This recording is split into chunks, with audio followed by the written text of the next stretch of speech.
And do you have any fresh injury concerns ahead of the Nottingham Forest game? And in particular, is Brennan Johnson okay to face his former club? Yeah, Brennan's fine. He's no problem. The only one is Richie. He's had a bit of a niggle with his knee the last couple of weeks, and we kind of feel he probably better he takes this weekend off and sort of hopefully totally recovers and be available for Newcastle next. But everyone else is fine. As much as you're aiming for higher than top four in the short term this week, you've gained a point on Aston Villa. Manchester United have lost. Do you see it as a straight shootout between you and Aston Villa for Champions League football next season? Look, the latter positions and points tally would suggest that, but as I've said many times, it's not something that's at the forefront of my mind. What's more important to me is how we're playing and to finish the season strong, and wherever that takes us, So I'm not looking at other clubs' results on the weekend to see whether we can get into the fourth position or whatever position it is on the ladder. I just don't think that's where we are as a team. We've got to focus on ourselves this year, and as I said, finish strong. And if that means we finish fourth or whatever, then great. But we're getting to the tail end of the season now. I think we've got 8 games to go. I think Villa's got 7. So, but you can see on the weekend and during the midweek, every game's there's some. Everyone's fighting for something. It's a good time of the year to be involved.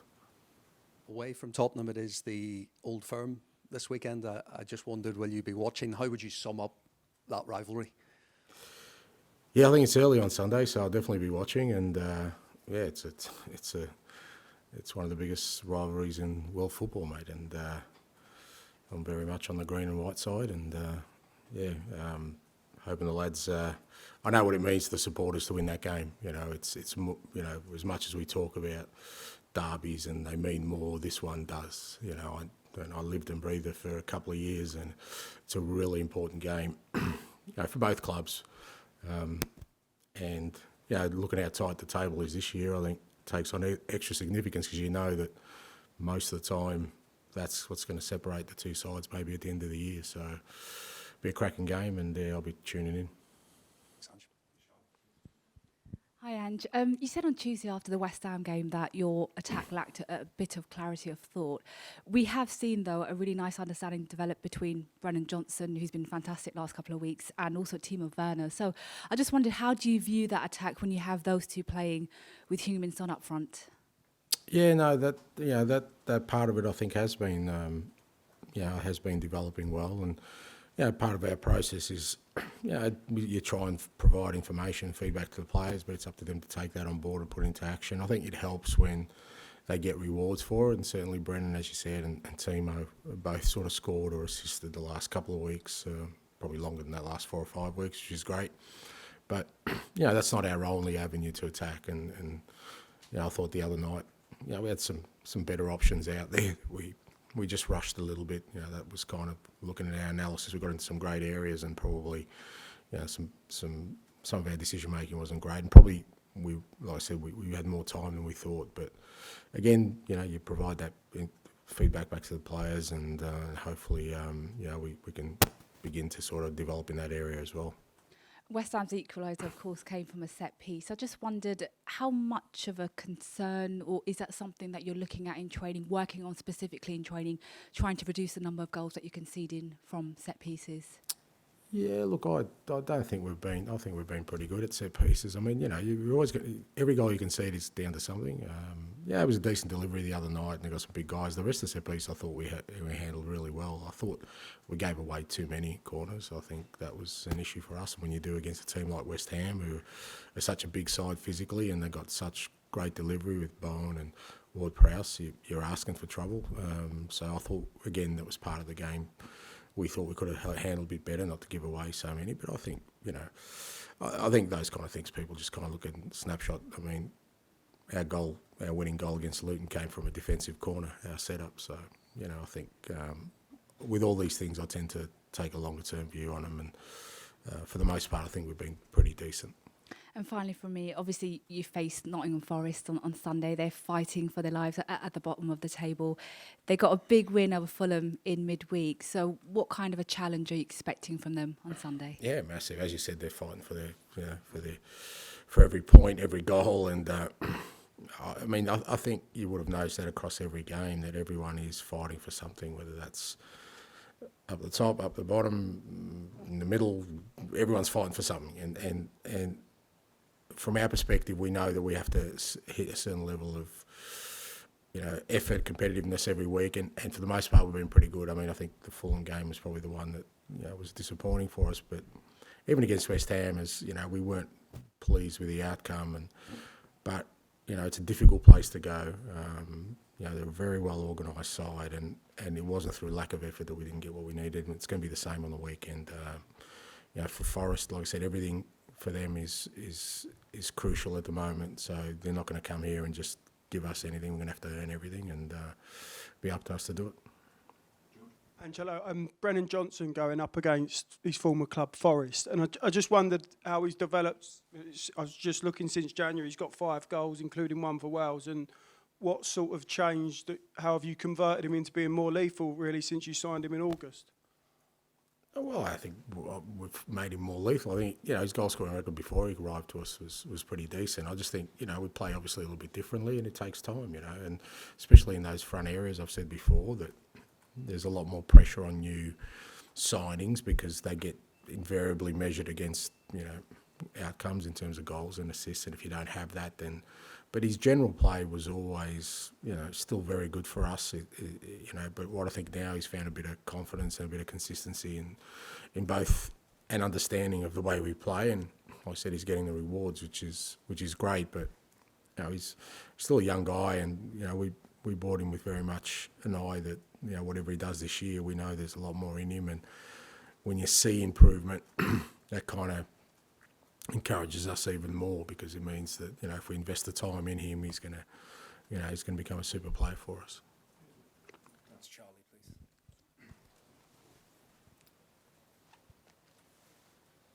Hi, I just wanted to ask, this week Spurs' financial results came out and look healthy. Is that something now, as manager, you have to be, I know it's very dry, but is that something you need to be conscious of with thinking about the summer and targets and PSR and all of that? Yeah, I mean, the detail of it is not of, you know, it's not my area, again, of concern or expertise. It's more, like I said, the overall picture of, you know, where we are as a football club and what it means for us in terms of, you know, further building on what we've started. And, you know, that is important, because if we were restricted, you know, we've only had 2 windows so far to kind of try and build a side we hope will be successful. You know, if there's a more positive outlook from a financial perspective, then that certainly helps us with our planning and kind of, you know, not just for, you know, this window, but for the next couple of windows, and potentially what we can do to sort of, you know, get the squad to where we need it to be. Was that something you were conscious of when taking this job? You know, is that a question you ask now as a manager? Well, how are they set, you know, financially, investment-wise, and all of that? Well, you know, to a certain extent, but you at the same time, you know that ultimately, until you're in the role and you understand exactly, you know, the workings of the football club and you know what's going to be required,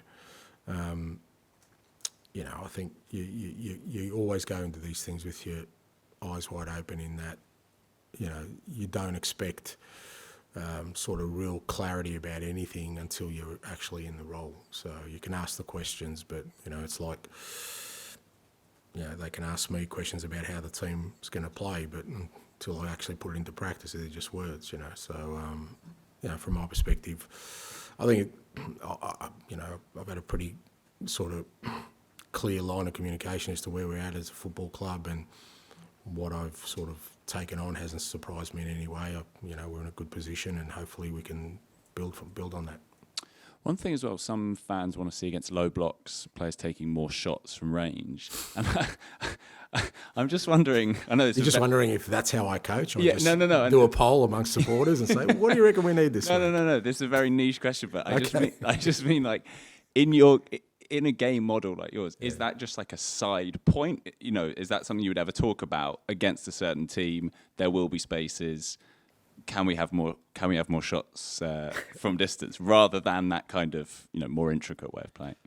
Okay. Yeah, so are my players allowed to shoot? Yeah, Is what exactly. I'm asking, Yeah. They get fined if they I shoot. get that. You probably would have had that. Yes, they're allowed to shoot. Yeah. No, look, it's you know, as I said the other night, there was some opportunities there that we probably, you know, we kind of rushed things in terms of, you know, the way we could create more opportunities for ourselves. But again, I always think those kind of things are just a moment in time. I think if you look at the goals we've scored this year, I can remember at least, you know, 2 or 3, Sonny in particular, scoring from outside the box. So it's not something that, you know, there's no, especially in that front third, a lot of it is around the quality of your players and the instinctiveness on your players, and all the teams I've had, I try and make it as less structured in that front third as possible, but you always, I think, achieve better outcomes or more possibilities, more avenues to goal, because ultimately that's what my teams want to do, score goals, and they always have, is, you know, by creating some sort of fluency that allows players to make the best decisions in there.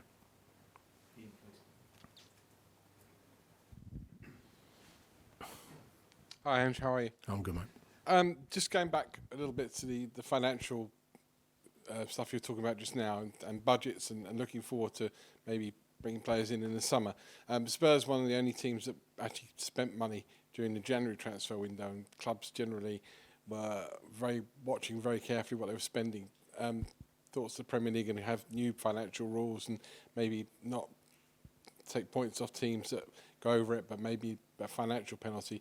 Is that the way forward regarding clubs maybe spending more money and adding more quality to their squads? I reckon you're as kind of as intricately sort of, your understanding is about as good as mine with that question in terms of what's happening. Look, I understand that, you know, obviously there's, and I come from a world where it has been very, very regulated. So equalisation in Australia, a bit like American sports, is very, very big. Yeah. So I've come from that world, and I didn't like it one bit. But there's always an understanding you've got to sort of create some sort of competitive balance so that, you know, there isn't too much of a divide between, you know, clubs that, you know, can spend, you know, at random almost at times against clubs that have restrictions. So you want to keep that balance. But I've always felt not at the expense of bringing the, you know, or demotivating people from being the best they can be. And sometimes I've felt, so in Australia we've had, you know, a salary cap, and we've had, you know, I think a bit similar to what they're calling a luxury tax, and it keeps the competition even, yeah, but I always felt it also suppressed the ability to kind of, you know, maybe try and be better than the rest. Yeah, America's kind of similar, but I think whatever model they come up with, you know, it's that balance of keeping it competitive, because you do want competitive leagues. You don't want teams just to outspend and win things, but at the same time not suppress that ability for excellence, you know, because I've always said it's not just about having money, it's how you spend it, you know, and you can spend, I can have half the money somebody else does, and if I spend it better, I can still beat them, you know, so it's that balance, but for you and me, mate, we'll leave that to the financial people. We'll talk about the football. Something I may understand more is football then.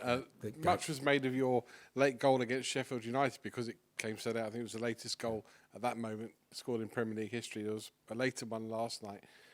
Why are we getting so many late goals? And our matches now almost, are you preparing almost for 2-hour matches? 2 hour, not... Sorry, 1 hour and a half. Yeah.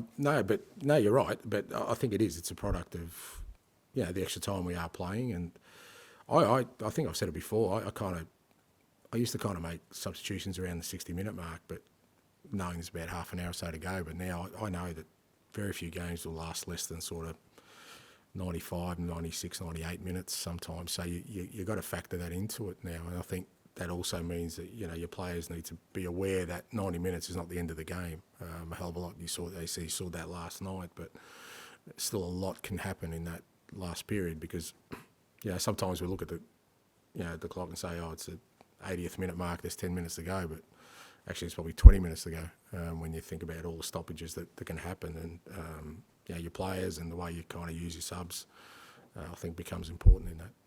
And finally, for me, you've often said about you don't look at the league table this year as being a barometer of success, but how your team are moving forward and for next season.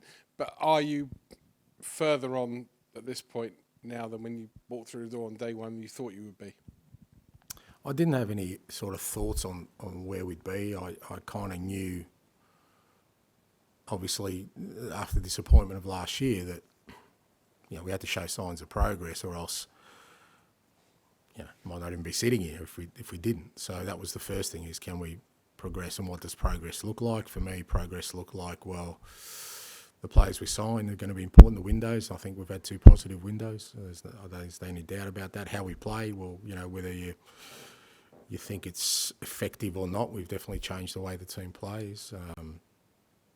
We've got we're in a better position on the table if people want to look at that. So you all those things suggest we have made progress, but I'm really, my reticence around saying it's been a success is that doesn't mean progress means it's been a success, because I still think every year you go into trying to win something, and we're not going to win anything this year. So, I can't walk away from that single fact, but in terms of getting us to the point where we can win things, well, there's enough signs there so far, but I still want us to finish the season strong to say that, we're in a decent place.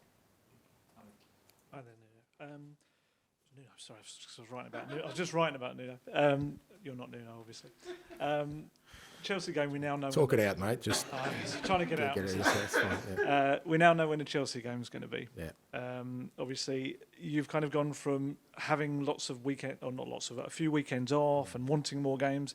You've now got a week where you've got, I think it's Arsenal at home, Chelsea away, Liverpool away. Is that the other extreme? I mean, how do you view a week like that? I know.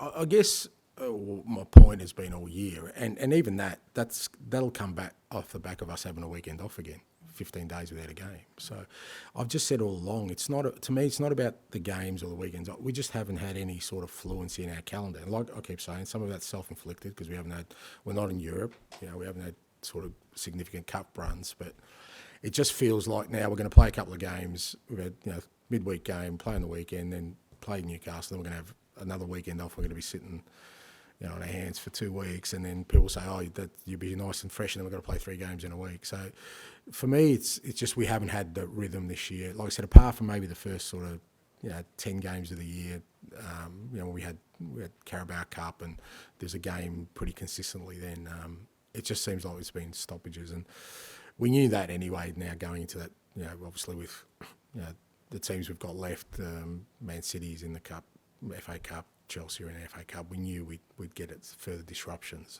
So it is what it is. We just got to deal with it, and sort of plan for it the best way we can. The reason I mentioned Nuno's obviously he's coming back. I think it's for the first time this weekend. A very short spell, relatively, here at Tottenham. Obviously, now you probably know better than most people what it's like to kind of manage within this club. You could see what a challenge it is for managers, regardless of how good they are. Yeah, but I think every job, especially in the Premier Leagues like that, I don't hesitate to say that Nuno'd say that Forest is a pretty big challenge as well. So it's just the nature of the beast in terms of the competition you're in, and irrespective of which club you go to, and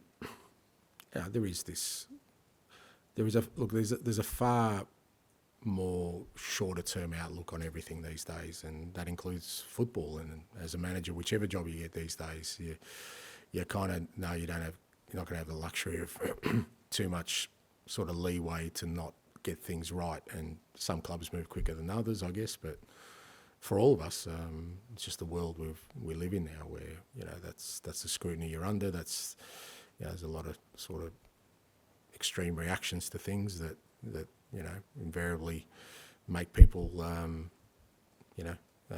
take action. And more often than not, it's the manager that's kind of on the tail end of that. But yeah, I think for all of us, we understand that we go into these roles with their eyes wide open, and I'm sure Nuno, when he went into Forest, didn't think it was going to be an easy task, and when he came into here, didn't think it was going to be an easy task. But like I said, that's, as you said, rightly said, that's not the measure of whether somebody's a good manager or not. Briefly, I want to ask you about Giovanni Lo Celso. Felt like a season that was maybe going to promise quite a lot for him. Obviously, it looked like his future was maybe elsewhere, and then you and him kind of had a chat about what this season was going to bring. Been quite a fragmented one for him. Obviously, had a few injuries. Why do you think it hasn't quite hit the heights and maybe not got the minutes that maybe he would have wanted this season? Well, it's just all those things you said. But it's not just him. There's been a few in that boat where they just haven't had a real good run at it in terms of, there has been injury disruptions. Other times when he's been fit, other players have sort of been playing in his position. But I still think, he's been good for us this year. Through that middle patch when we had a lot of injuries, he kind of really stood up for us, and then he got his own injury, of course, and he made a real impact against Luton on the weekend, and really helped us sort of get over the line. So he's a fantastic player. But with all these things, you got to keep a perspective of, we're at a big club, we're going to have a big squad, and if it's not Gio, it'll be somebody else who will play that role next year. No one's going to play every game, and it doesn't happen, and it doesn't happen at all the big clubs. So, I've never really worried about, whether sort of the game time players are playing. If they want more game time, then there are other clubs that can do that. I'm looking at contribution, and with somebody like Gio, like I said, he has contributed to us this year, and that's been the most important thing for me. Okay, we'll finish this section with James, please. Hi, Ange. Sorry, just back on the financials. The club did announce a loss of 86 million. It's obviously, big number. I mean, will that have a big impact on your transfer plans this summer? See, now you're getting into the detail, mate. You're dragging me down. And as I said, my discussions around those kind of issues are not the minutiae of a balance sheet. It's about us planning to build a side that potentially can be successful. So that's what we're doing. And nothing that's going to come out in the balance sheet is going to disrupt those plans, because those plans are done in alliance with the people who make the balance sheets, for want of a better word. But, it's not like, we're going to wait for the financial results before we start thinking about who we're going to sign. All this stuff's already in planning, and we kind of know what position we're in, and what we need to do in the summer. Doesn't mean it's all going to come to fruition, of course, because there's all sorts of things, that other factors that come into it. But our planning's well underway into what we need to do, and but there's no doubt that from our perspective, we're not one of the clubs that are going to be as restricted as others. You've spoken a lot about the evolution of the team being more important than just getting into the Champions League. But is there not a financial pressure, though, to qualify, given it does give clubs a big jump in revenue? Yeah. But it doesn't guarantee anything. I keep saying it. I don't know why people don't understand. Well, I'm talking about the financial aspect. Yeah, okay. So if I asked you, well, Newcastle made the Champions League this year. Did it help them last year? Did it help them this year? Financially, it did, yeah. But did it help them in a football? We're not banks. We're football clubs. Yeah, we're not financial institutions. I don't get measured by the balance sheet at the end of the year. I get and you can see how difficult it is for a club to juggle Champions League, and if you're not building a squad. And to be fair to Eddie, he's had horrendous injuries this year. It makes it hard. What I'm saying is, Champions League, great, money, great. Does that mean we're going to finish third next year? No. In fact, it's probably going to be more challenging. So my role in that is not to worry about the financial pressure of making Champions League, is to create a squad that hopefully can compete in the Champions League and keep improving in the Premier League and have success in the cup competition. So that's kind of where I differentiate. I'm not saying that, of course, everyone wants to, if they're not going to win the league, get into the Champions League because, like you said, the financial rewards, but that's not the measure. How much money you make is not why you get into the Champions League. It's what you do with that money, and do you build on it? Do you build a squad, or you just say, well, because we're in the Champions League, next year will be great? It's the money that the point I'm making is the money that comes with it that gives you the chance to build and pursue perhaps a more aggressive plan or do it more quickly because of that money's there to then go and use it. I'm not saying the Champions League by itself is a success. Okay, so were we in the Champions League this year? No. No. So did we progress this year? Yeah. Yes. So again, we're saying the same thing, is you can do it with, you can do it without. It comes down to good decision making, good coaching, good players, good administration. It's when you fall into the trap of thinking that money is the answer that you don't get the outcome. So, you know, I could have sat here this year and said, well, look, we don't have Champions League, we don't have Champions League's money, so how can I progress? I never said that. I said, we've got to make progress. We've got to be better than we were last year. So if we're not in the Champions League next year, I'm not going to turn around and say, well, we can't progress because we're not. Yeah. So I think we're both saying the same thing, but I'm just saying that I don't think it's as big a part of it as people make out. The money it's a significant part of it, but it's definitely not all of it. Thank you.